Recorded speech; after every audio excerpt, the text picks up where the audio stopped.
Since you can't even do housework properly, you might as well just keep working, huh? I couldn't help but get irritated by those words. Originally, it was Thomas who was against me working. Jealous of me becoming a supervisor, then hitting me up for money when my salary increased, and now telling me to keep working all the time. It's unbelievable how he thinks. So selfish. What's up? You got a complaint? If you have a complaint, then you might as well do whatever you want to. Sensing my irritation, Thomas retorted with a sullen expression. Fine, I'll do whatever I want then. Unable to stay silent, I said that and went to bed grumpy. I was furious with Thomas, but work doesn't wait for anyone. The next day, as soon as I got to the office, I requested a meeting with the director. As I had declared to Thomas, I decided to do whatever I want and take on a certain task that had been proposed before. My name is Anna. I'm 30 years old. I married Thomas, who's the same age, about 3 years ago. We don't have children yet, so we're currently a dual-income couple working hard. In the past, many people thought that women would become housewives once they got married, but those times have changed. Although we work at different companies, we're both employed full-time and help each other out with the household chores. Broadly speaking, Thomas is in charge of laundry and cleaning. I mainly take care of meals and have been trying to make beautiful dishes for Thomas since we got married. At work, I strive to perform as well as men, and I recently got promoted to supervisor. Becoming a supervisor means both the quantity and quality of work increases.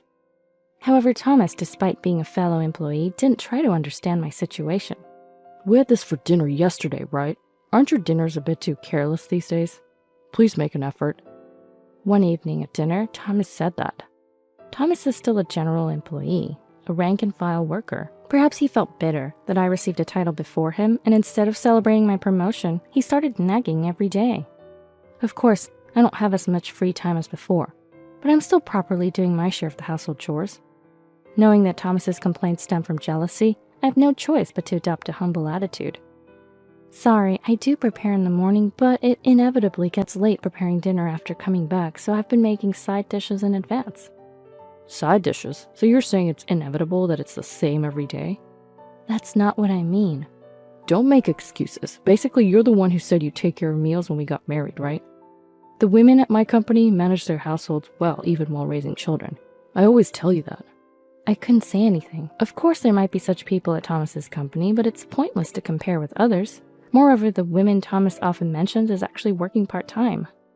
Not that I look down on part-time work, but being equated like that feels somewhat off. I'm sorry. Well, I'm gonna forgive you because I'm kind, haha. Thomas starts eating again as soon as I apologize.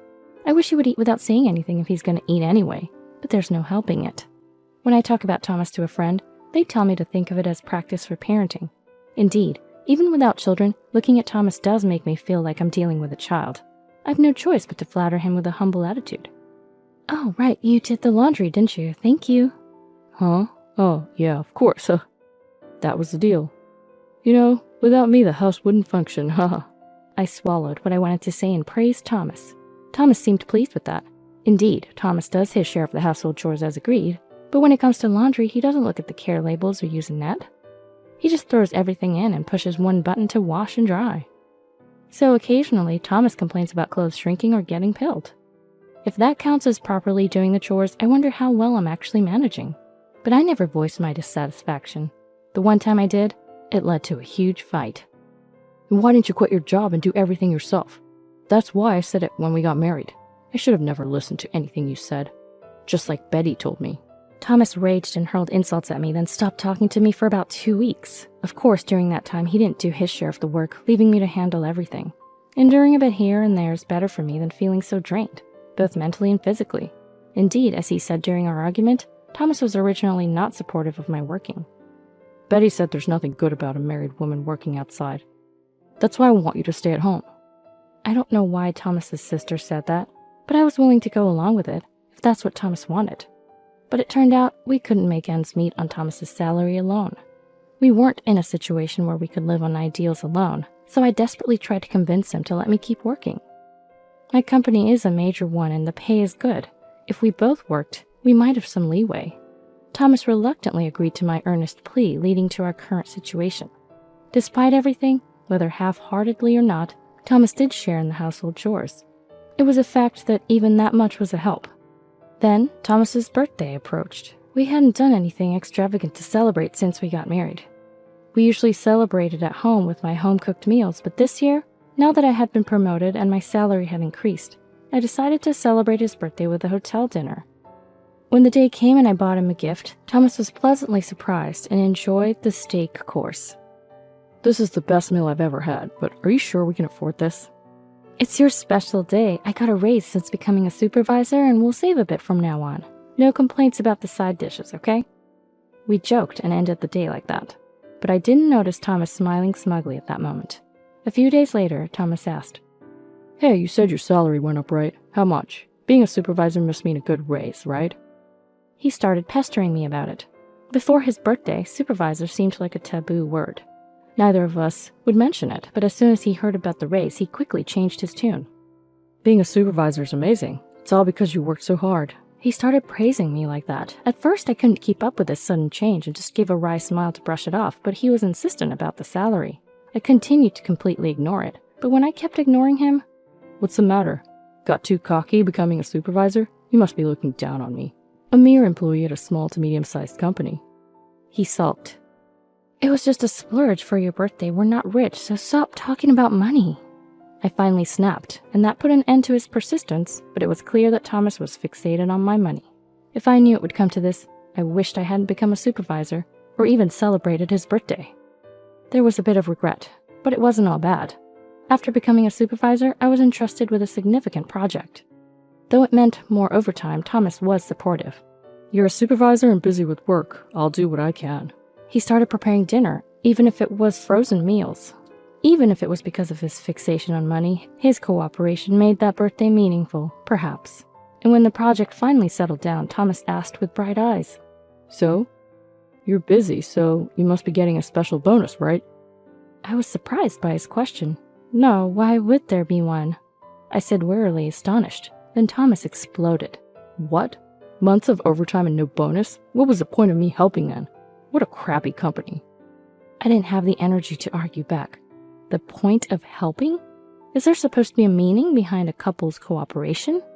The thought of him belittling someone's company was unbelievable. That was the moment I couldn't hold back anymore. What? I thought I was grateful for your help, but this is what you think? I'm disappointed. In response to my retort, Thomas fired back, and then I retorted again, leading to a full-blown argument. Enough! Let's stop. I'm tired and going to sleep. I forcibly ended the conversation like that. After that, I couldn't even stand to look at Thomas's face for a while. Sometime later, I had to go on a business trip. We hadn't spoken since the argument, but I had to let him know since I would be away from home. I'm going on a business trip for 2 nights and 3 days, so please take care of things while I'm gone. I said that, but Thomas, perhaps still angry, didn't respond. Without making up, I left for my business trip. Busy with work for 3 days, I found myself wondering how Thomas was doing during my free moments. Was he eating properly? I was worried, but too prideful to make contact. The time apart allowed me to cool off. Planning to apologize when I got back, I finished my 3 days of work, bought some delicious souvenirs, and headed home. I'm back. But as soon as I entered the house, I sensed something was off. There were many unfamiliar shoes in the shoe rack, and there was the smell of cooking, not from frozen food, unmistakably the aroma of a home-cooked meal. Thomas can't cook. I rushed into the living room. Oh, Anna, welcome back. Betty, what are you doing here? To my surprise, it was Thomas's sister Betty standing in the kitchen, visible from the living room. On the couch, lounging as if it was the most natural thing in the world, was Thomas's niece, Lisa. It didn't look like just a visit. It seemed like our house had gained extra belongings. Even this couch wasn't here before I left for my trip.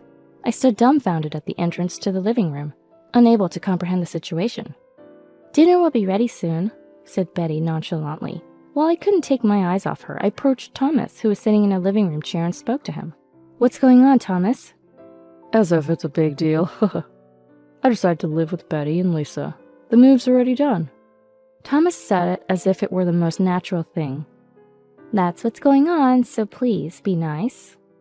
Betty added with a smile, but I couldn't bring myself to smile, moving in their stuff without asking, deciding to live together without consultation.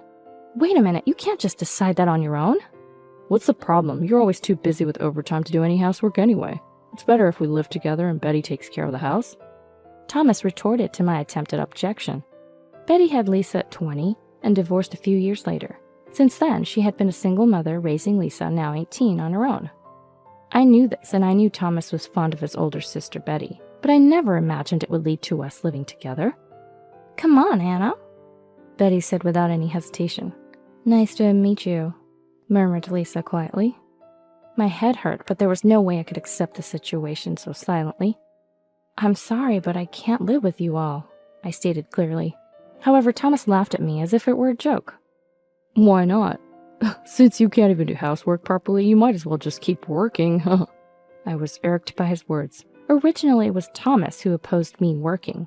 Jealous of my promotion, then mooching off me when my salary increased, and now telling me to keep working? It was unbelievable.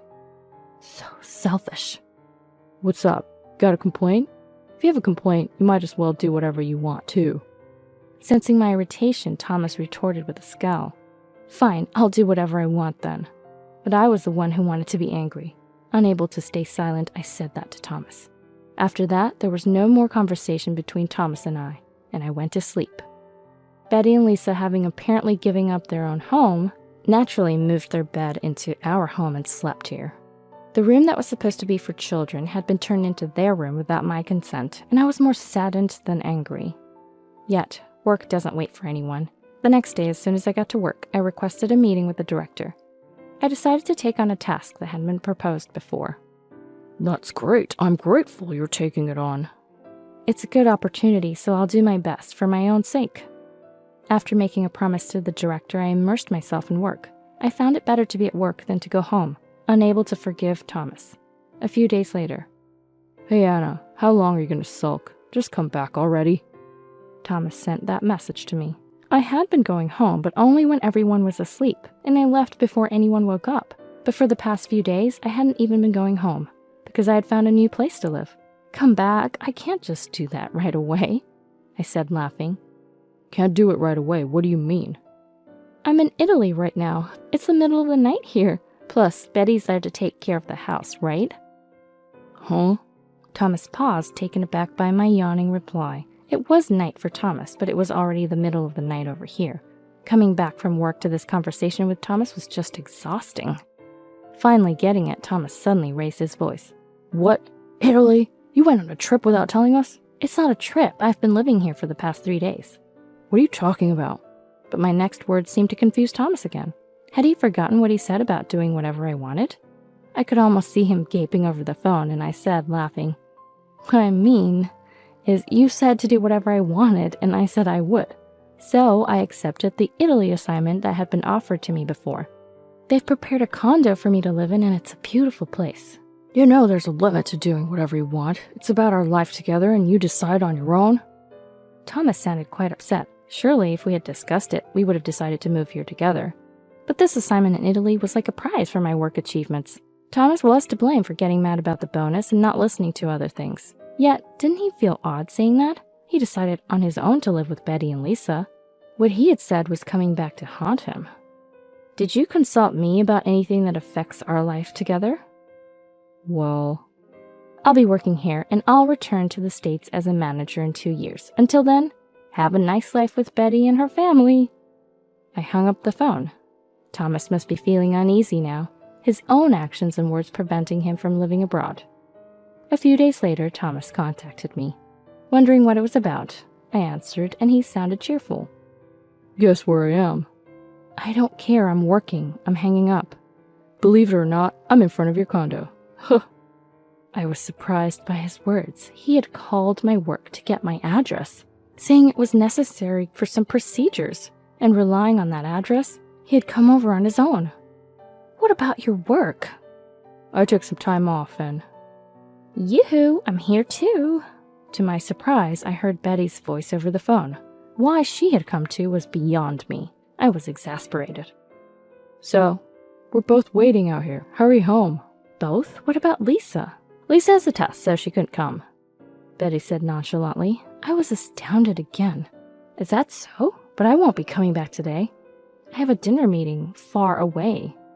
Even if they had contacted me, I wasn't in the mood to entertain them, and I couldn't accommodate them on such short notice. I had a social gathering with another company and wasn't planning to go home. Huh? What should we do? Thomas sounded panicked, but that wasn't my concern.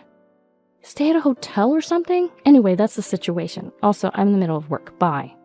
I hung up the phone. They might be making a fuss, but I didn't have time for that. They'd probably give up and look for a hotel. However, I had underestimated the situation. In the middle of the social gathering, my phone rang. Excuse me. I excused myself and answered the phone. Puzzled by the unfamiliar number, it turned out to be from the police. Excuse me, a burglar? Apparently, there was an intruder at my house looking for an open window. What they found was a pet door. I didn't own a pet, so I hadn't noticed, but the house built by my company had one. Of course, I had no idea it even existed, so it wasn't locked. The intruder tried to enter through it and got stuck, unable to move forward or back, and was spotted by a passerby who then called the police. What a foolish burglar. Encountering such a fool could be dangerous. I was relieved I wasn't home at the time. The person claims to be your sister. Do you know anything about this? I went pale at those words. Sister? Could it be? I don't have a sister. The only possibility was Thomas's sister Betty. As expected, the police mentioned her name. I was mortified. Unbelievable that she tried to force her way in through such a small entrance, making even family relations embarrassing. Anna, help me, come pick me up. I could hear Betty causing a scene over the phone. What a nuisance. Though I could have gone to pick her up, I told the police. She may be my sister-in-law, but I can't forgive her for trying to break into my house. Please investigate thoroughly what she intended to do in my home. The police responded to my complaint. Betty was severely reprimanded. However, since she didn't speak Italian, there was a lot of confusion and stress, leading her to break down crying. You must not cause trouble for your sister anymore, a police officer told her in simple English. Okay. To which Betty tearfully repeated. Getting caught by the police in Italy must have been a good lesson for her. Out of a desire for her to truly reflect, I didn't go to pick her up on the day she contacted me. The next day, thinking she might have reflected, I went to pick her up, and Betty broke down crying in relief at the sight of me. Where was Thomas during all this? Only Betty was caught. Thomas was probably relaxing in a hotel, which I hadn't really considered. It turned out that while Betty was being arrested, Thomas was enjoying a meal alone, believing Betty would bring money from my house and splurging at a restaurant. He was oblivious to Betty's arrest, ended up getting drunk, and fell asleep at the restaurant. The restaurant, troubled by an unresponsive Thomas, called the police, and he woke up in an unfamiliar police station. However, since my house and the restaurant were in different jurisdictions, Thomas was taken to a different police station. My wallet, my passport, where's my phone? Unfortunately, while passed out, his bag was stolen, losing his wallet, passport, and phone. Unable to speak Italian and arrested for dine and dash, Thomas was unable to ask for help and ended up in police custody. This was discovered after Betty was released. Where's Thomas? Betty's troubling question was the first time I realized Thomas was missing. After hearing the details and following Betty's story to the restaurant, I learned from the owner that Thomas had been taken by the police. Betty, Anna. When we visited the police station, Thomas, pale-faced, broke down crying at the mention of our names. I sighed at the deja vu. I explained the situation to the restaurant owner, paid the bill, and apologized. Though a theft had occurred, the owner, feeling sorry for Thomas, decided not to press charges for the dine and dash. But what followed was a hassle. We had to go through the lost passport procedures and contact the embassy. Because of Betty and Thomas, I couldn't work properly for several days. When I was about to explode with frustration, Thomas said, "Oh, I thought it was all over, but I'm glad it worked out." Really glad. Let's go back to Emma's place for now. I lost my temper at their carefree words. Good? It's not good at all for me. After causing so much trouble for others, how can you say it turned out well? Sorry, but go back to your own house and don't ever come here again. Silenced by my fury, they both fell quiet. But I'll be filing out the divorce papers this weekend. Divorce? Thomas shouted. Betty, standing beside him, was shocked, looking back and forth between me and Thomas. There's no benefit in continuing a marriage with you. Betty moves in uninvited, gets arrested in Italy without speaking a word of Italian, and interrupts my work. It seemed they finally understood the gravity of my anger. Heads bowed, they remained silent. And passersby laughed at the sight of two adults being scolded by a woman. But my anger was far from settled. So I'm divorcing you. You have no objections, right? Having been rescued from the police by me as a thank you, I deserve to live my life freely, right? Yes. Thomas reluctantly agreed, deeply reflecting on his actions, and quietly responded. Thomas initially applied for a 4-day leave from work. However, due to the arrest and lost passport, he missed his return flight by a wide margin. Without a cell phone, he couldn't extend his leave. Thomas had completely forgotten about work amidst his own troubles. Furthermore, he hadn't shared any info about his current project, planning to take all the credit. His delayed return and lack of communication led to a missed important meeting, resulting in the termination of all deals with that client. Despite the circumstances causing significant losses to the company, got Thomas fired. Betty, infuriated by this, had a huge argument with Thomas. Originally, quitting his job and moving in as a housekeeper was akin to what he did. However, Thomas ended up divorcing me and resigning from his job. With no breadwinner, that house now seems to be the site of constant fierce arguments. Why I know all this is thanks to information from Lisa. Kids can't choose their parents, but if I could, I'd definitely choose you over Mom. Divorcing Thomas meant Lisa and I were no longer aunt and niece by marriage. However, she still contacts me for career advice or to talk about her mom, as if I were her sister. I'm happy she thinks of me that way, even though we weren't together that much. I continued working in Italy. I was supposed to return to America after 2 years, but now there's no need, and I plan to keep working here. I've also built a good relationship with a man I met locally. I'm ready to let go of the bad memories in the beautiful Italian sea and strive for new happiness.